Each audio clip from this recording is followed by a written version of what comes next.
Well, thank you very much for being here, and I want to thank particularly the Office of Emergency Management and the General for really their great work in leading this important project.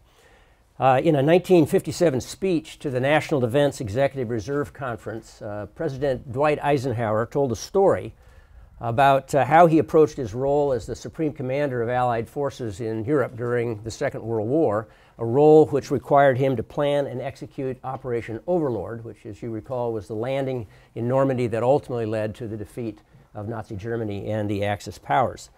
And at the conclusion of the story, he said the following: "I tell you this story to illustrate the truth of the statement that I heard long ago in the Army.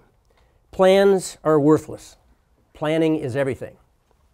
This is a very great distinction because when you are planning for an emergency, you must remember this one thing.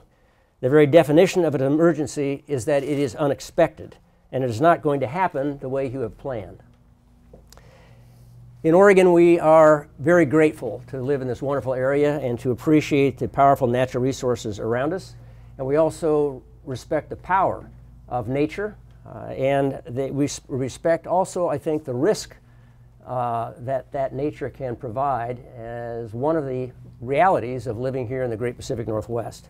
And I think of the various natural disasters that could befall our state of Oregon, none is more fearsome and none is more awe-inspiring than a Cascadia Subduction Zone earthquake and tsunami.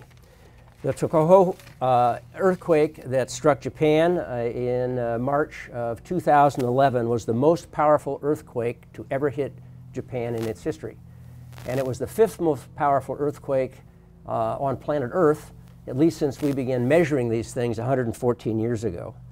That quake, if you recall, triggered a tsunami that produced waves as tall as a 13-story building. Over 15,000 Japanese were killed.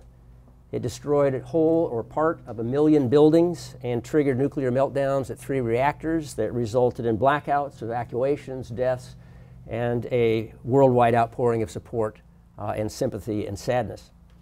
In Oregon, we are intensely aware of the threat that a Cascadia Subduction Zone earthquake and tsunami poses to our coastal communities in our state.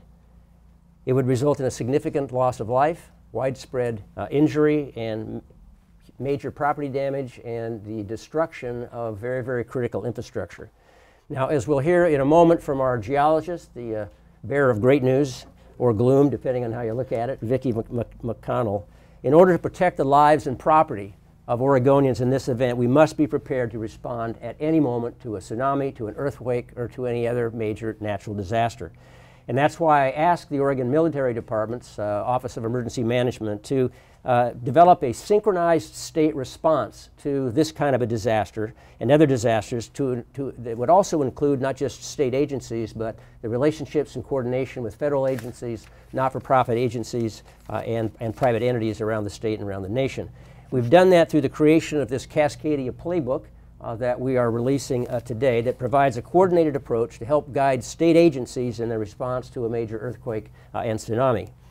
So today is really about taking the opportunity to recognize the important nature of this work, and it's also about letting Oregonians know that the initial steps to develop this project are underway, which will provide a mission-based, coordinated approach for how multiple state agencies would respond to this kind of a disaster. I think we all know that it is impossible to prevent an earthquake or a tsunami, but we can and must prepare. And in doing so, it gives us the opportunity to harness yet another power, and that is the power of individuals and the power of communities. And by tapping into our shared resolve, by committing ourselves to working hard, and the belief of what can be accomplished through partnership and collaboration and planning. I'd like to recognize Senator Betsy Johnson, who I just didn't see. Welcome, Betsy. Thank you, Governor. And I want to offer again a particular thanks to our Adjutant General, Major General Daniel Hokanson, for his efforts to spearhead this project. He has worked on this tirelessly, and I'd like to turn the microphone over to him now to tell you more about this playbook and how it is actually coming to fruition. General?